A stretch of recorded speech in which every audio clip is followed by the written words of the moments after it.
Have one of my good friends and colleagues, Dr. Benjamin J. Stevens, and it's just a J, kind of like Homer J. Simpson.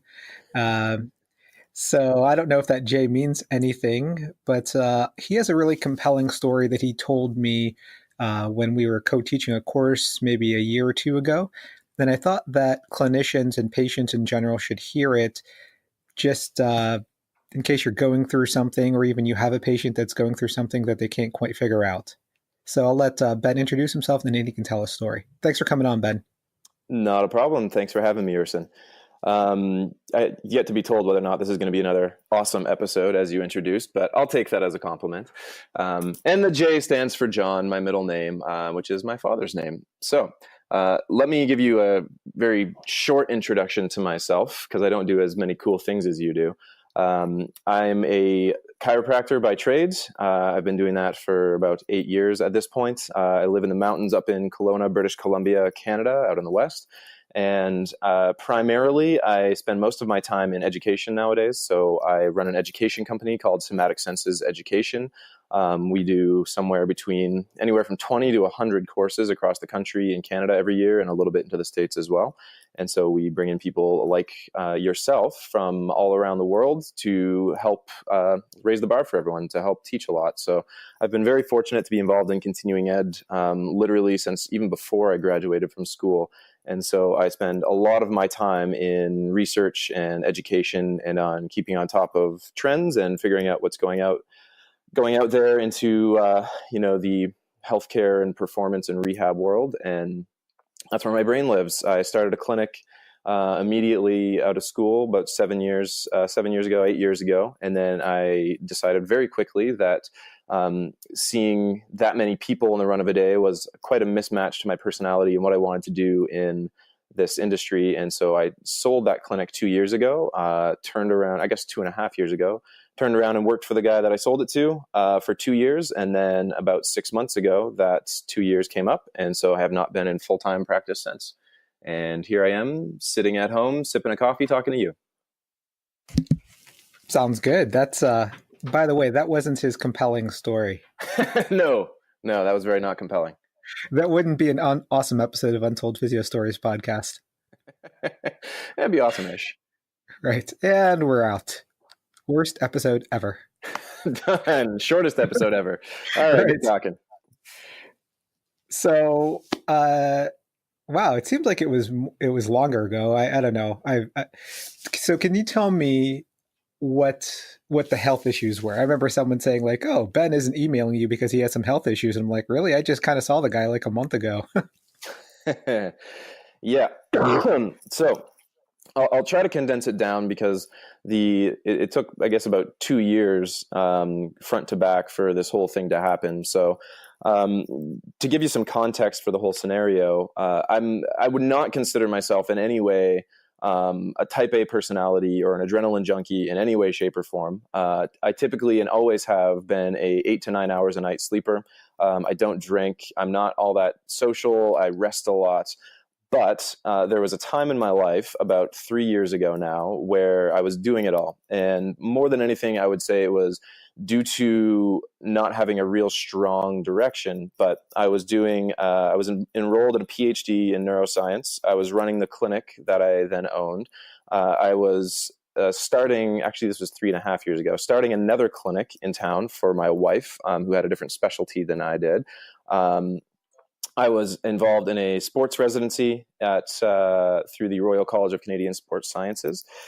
And on top of that, I was teaching for Rock Tape, so I was traveling probably 20 weekends a year, and I was getting heavily involved with Somatic Senses, the continuing education company that I now co-run with my good friend Michael Maxwell. So the list was long, but for me, I didn't really notice that there was anything out of the ordinary, and that's just because I had always done things that way. If I didn't have 10 different things on the go at any given time, it didn't feel like me. And I was not necessarily addicted to that whole thing. It's just kind of how I naturally did it. And the physiological feeling of it was fine. Like I said, I was eating well, I was sleeping well, I was exercising, I was doing all these things. And then it would have been August of 2016, I guess it was.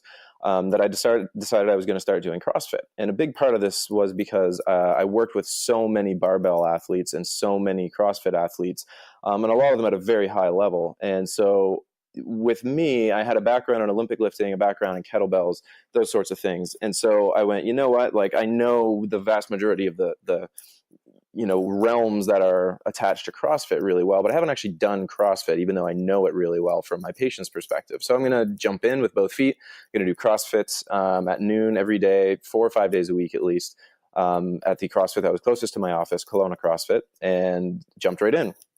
So it wasn't all that different than I expected. The only real difference being that for me, the way I typically trained, it was much shorter rest, because most CrossFit, there's really not much rest. It's timing or something of that sort. And so the intensity naturally went up. I struggled a little bit with that, but I had a lot of fun. It was a really, really good experience. So through that so that was in August of 2016. Same kind of thing. Everything was going on behind the scenes, business-wise and career-wise. And I was doing it for about 4 or 5 months, and there was a big competition coming up, so called the Okanagan Valley Throwdown out where I live, the OVT for short. And so there were some people in my gym that wanted me to compete, and I was just like, I don't know, I don't really feel like putting this all on the line. I'm not actually all that good at this. I just look fit. I'm not actually all that fit. And they said, oh, come on, we'll do it as a team. So I joined a team and proceeded to go to this competition, which was in January of 2017, which is about 2 years ago, plus a couple months right now. And so during that time, I felt fine going into it. And then the very first workout of the weekend, which we actually opted to do early because it was a floating workout, was a 1,200 meter sprint on a rower that was split up between you and a partner. So generally, I mean, for anyone that knows a Concept 2 rower, that's 600 meters per person. That's fast. Like you are going, it's a sprint as hard as you can. And my partner and I still decided that in order to keep the speed up, we practiced transitions. He would do 300 meters, I would do 300, and then we'd repeat that and be done. So we did that. It ended up being, less than 2 minutes of work total for me. I got off, heart rate typically elevated as it would be when you do an all-out sprint for a minute of anything. But about 10 minutes later, my heart rate just kept going up and going up and going up. And this was, I guess it was February, the first weekend of February, and we're in the mountains out in Canada. It's freezing outside, and I kept getting hotter and hotter, and heart rate going up and heart rate going up. And I went, oh man, like this is not right. This doesn't feel good. And so I literally just walked outside. This was in a large arena. I took off my shirt. I took off my pants. I literally went and laid in my car, rolled the windows down, and the overheat was just exhausting. And I kind of went, geez, this isn't good. This isn't right. And when it kind of got to the point where I was going, you know what, this is stupid. I should be inside where other people are. So I went back inside. It eventually calmed down, and I eventually finished the competition. Not very well, mind you. I'm not that great at it, but I eventually finished the whole thing. And then it never really felt like I recovered all that well. I mean, when you do 7 to 8 workouts in a weekend of that intensity, it takes a while to recover. But about 3 weeks later, I still wasn't back to the gym. And I remember going like, man, something's not right. Like, I just don't feel good. And so I gave myself a while, and I went, you know what, maybe the intensity of CrossFit is just not for me. Like I do so much in my life. There's so much physiological stress in my life, even if it's not psychologically stressing to me, the physiological stress of doing so much and constantly being on, maybe I need to back off from CrossFit. So I took 6 weeks off of the gym almost entirely. That was at the start of February when that event happened. And then I went back to my regular strength and conditioning routine in March. And the first day back in the gym, the same kind of thing was happening. I literally would bend over to pick up dumbbells. Like we're not talking even really training. We're talking warm up. I'd bend over to pick up 35-pound dumbbells, and I'd get lightheaded, and I'd go, oh, geez. And I'd feel like I was going to get dizzy and fall over. And I'd squat down to tie my shoes and feel like I was going to pass out. I could barely unrack a heavy barbell off of a squat rack without feeling like I was literally going to pass out. And I remember one day I went in and I was warming up, and it was like, as my heart rate got up even just a little bit, my blood pressure got up just a tiny little bit, I felt like I was going to fall over. And I went, gosh, this isn't good. This is very not healthy. I need to do something about this. I need to figure out what's going on. And, listening to this, obviously you don't see me, but I mean, I'm probably what sounds conceited, but I'm probably what most people would consider extremely healthy to look at. at the time was probably about 10 or 15% body fat, 175 pounds, 165 pounds, that range. Generally quite healthy. And I went, this shouldn't be happening to me. What's going on? And almost kind of angry that the whole thing was happening to me. So I left the gym kind of confused, called around. I didn't have a family doctor at the time, and didn't want to go sit at a walk-in for hours. And so oddly enough, I went and made an appointment online. So there's this company in Canada I used, where it was telehealth. So it was essentially, it was a video interview with a doctor, oddly enough, which kind of pissed me off. It was in my hometown, the person that they connected me with. But I did this 15-minute interview, and she went, wow, that doesn't sound good at all. Have you had your blood pressure checked? And I went, well, like temporarily, yes, but it seems to go up and down. And my blood pressure was significantly higher than I would have expected. And so she went, well, it sounds like you have your blood pressure really high. We should get you a 24-hour blood pressure monitor. And so I said, sure. All right, like let's do that. So I went to a local pharmacy that hands out these things, got a 24-hour blood pressure monitor, and I wore it for 24 hours, which all it does is take your blood pressure every 30 minutes. And so essentially I picked it up at noon one day, and they said, you can return this anytime after noon tomorrow. And I want this thing kind of out of my life as soon as possible. So I showed up at 12:15 the next day after they had put it on me, and essentially just said, here you go. They took it out back, where they essentially had to plug this thing into a machine. It would give them a readout of all the blood pressure readings for the last 24 hours. They came back out, and the person who did the reading, she looked at the sheet, and she looked at me, and she looked at the sheet, and she looked at me, and she goes, this can't be right. And I went, what do you mean? And she goes, like, you're not a 300-pound man. And I went, yeah, no shit. Like, this is why something's going on. And she hands me the sheet, and I would go from, what we'd consider kind of normal blood pressure, not normal for me, but normal blood pressure. And it would just spike astronomically throughout the day. So my highest reading was, I believe, 220 over 130, which is pretty astronomical, even if you were, extremely overweight, extremely out of shape. That's the kind of thing that they put you on something, they hospitalize you for. But then the strange thing is it would drop back down entirely, down to, like 115 over 75 or something like that. And so about 8 times throughout the last 24 hours, most of them when I was at rest doing nothing, my blood pressure just skyrockets to over 200 over 100 something, and then come bombing right back down again. And so naturally I saw that and I went, oh, crap, well, something actually is wrong. Like, this isn't good. And so to condense it all, I ended up going through 12 or 13 different rounds of blood work and different doctors. I ended up at a nephrologist, and that was because they suspected I had a kidney tumor. And so at one point, I ended up in her office, and she said, this blood work is diagnostic for a kidney tumor, and we're going to get you the imaging. So I went and got the MRI and got the ultrasound and came back to our office, got another round of blood work, and she said, there's no kidney tumor. And I said, well, what now? And she goes, I don't know. Tell me about your life. Like, tell me what's going on. And I explained to her everything. And she went, well, we need to put you on blood pressure medications. And I said, I can't in good faith let you put me on blood pressure medications when you've told me that I have no indications of cardiovascular disease. I'm extremely healthy otherwise. You thought I had a kidney tumor. Now you don't.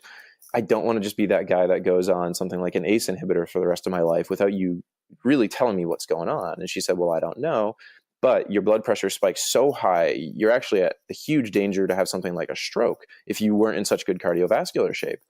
And I went, okay, tell you what, give me 3 months. I'll do everything in my power to fix this on my own. And so I walked out of the nephrologist's office and I went, okay, it changes. As of right now, this changes, whatever it is.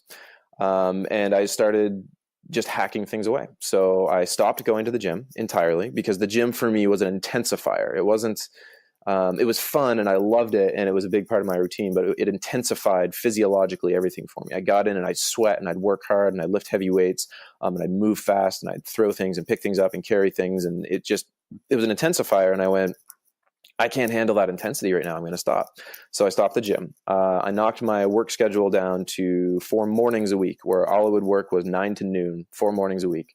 I started fasting regularly. So I did intermittent fasting at least 6 days a week, if not 7 days a week, and started doing a lot of extended fasting. And so sometimes 2 or 3 days of fasting. I started meditating regularly. So I had tried many times in my life to learn how to meditate to no avail. And this time, because it was dire, strange how the circumstances made it so that I learned how to meditate rather quickly this time. I used the app Headspace, worked wonderfully for me. And I essentially just started getting rid of everything. I had by this point, a 3-year-old at home, 2-year-old at home, not even a 2-year-old, geez, 1.5-year-old at home. And I said, enough's enough. Like, I got to get this crap in order. Whatever this is, if it's entirely stress related, if it's entirely stress induced, which is what everyone was telling me at the time it likely was, I said, fine. Like, it's just not worth having a heart attack in your mid 30s or having a stroke in your mid 30s over all the stress. So I cut out the gym. I cut out a ton of work. I cut out pretty well every single responsibility I could. I stayed home for 4.5 months, which normally I'm not home for more than 4 weeks at a time. And I stayed home for 4.5 months. I ended up back at the nephrologist's office about 5.5 months later. I walked in and I sat down. She looked through the latest round of blood work. She took my blood pressure and she kind of took her glasses to the tip of her nose, looked over them and looked at me and said, "What did you do?" And I said, "What do you mean?" She goes, "It's gone. Like, there's nothing here indicating that there's anything wrong with you. You'd be the healthiest client in this office right now." And I went, "Well, great. That's what I suspected, because I feel amazing now. Like, I can do whatever I want and I don't get lightheaded. I don't get any of these symptoms. I wasn't feeling any of the issues." And I proceeded to explain everything I did to her. And I explained all of the meditation, the breathing. One thing I didn't mention was cold exposure, which I've got a short story around that one. The work life changes, the nutrition changes, the relationship changes, the everything. And she essentially said, "You know what? If it stays like this, I never need to see you again. You're too healthy to be here. You really don't need to be here. I'm not putting you on any medications. I'm clearing you of everything. If anything comes back, you can call me right away, but I hope I never see you again." And that was the end of that. And I walked out, and honestly, I've just never gone back to the same life I had before. Hence the reason it's a Monday in the middle of the morning and I'm at home talking to you, drinking coffee.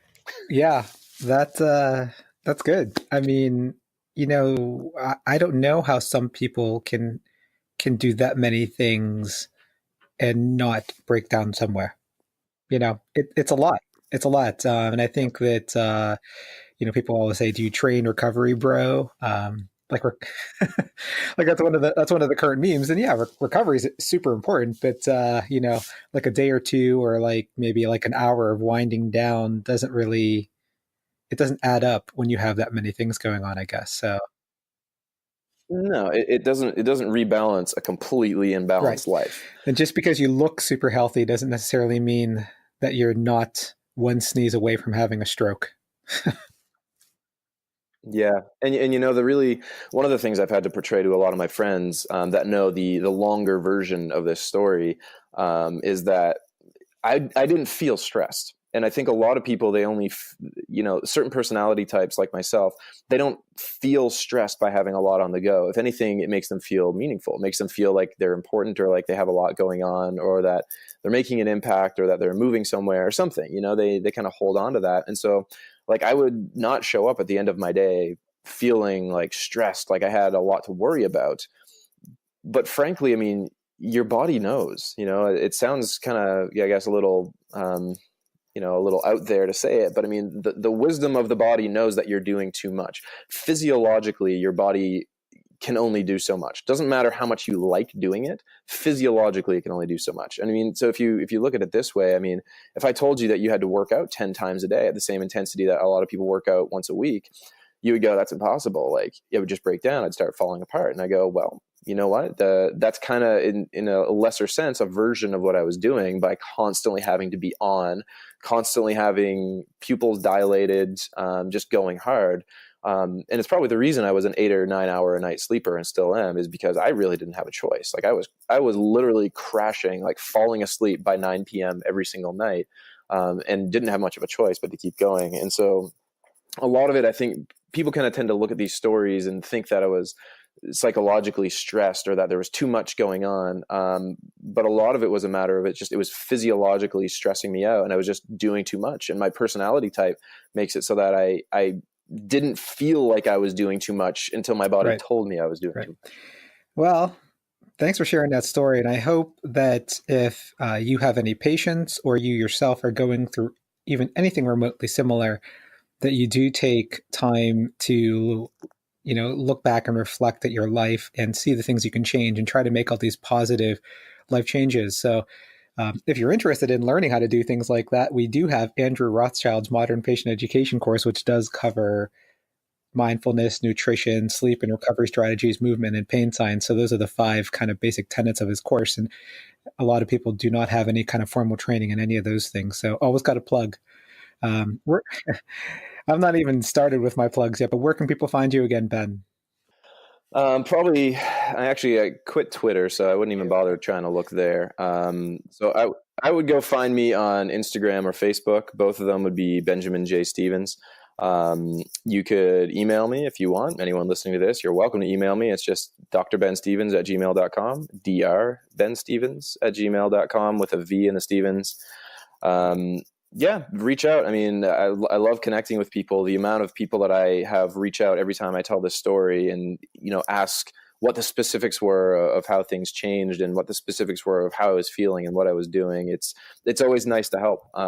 Cause I felt a little, not isolated at the time, but I felt kind of like, well, crap, like I wouldn't guess anyone else be going through this. Cause I don't want to ask a huge fat guy how to change all this stuff. But on the surface, it was really hard to see that, that I couldn't find anyone else who looked healthy, felt healthy, was smiling every day, and yet was almost keeling over due to their blood pressure spiking so much. And so, yeah, feel free to reach out if it's affecting you, if it's affecting anyone else, or if you just want any kind of, Awesome. Thanks help for that with the offer. scenario.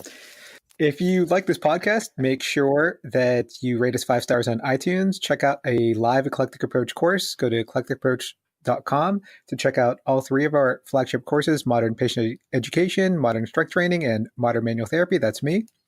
We have an online mentoring program. Our next cohort is starting June 2019.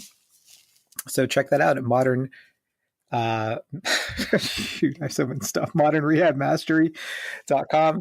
Check out all my products: VFR, ISTM, and more. Got some new products in the pipeline always at edgemobilitysystem.com. Subscribe to our blog, themanualtherapist.com, so you get 3 times a week free daily or free blog updates, exclusive discounts to edgemobilitysystem.com.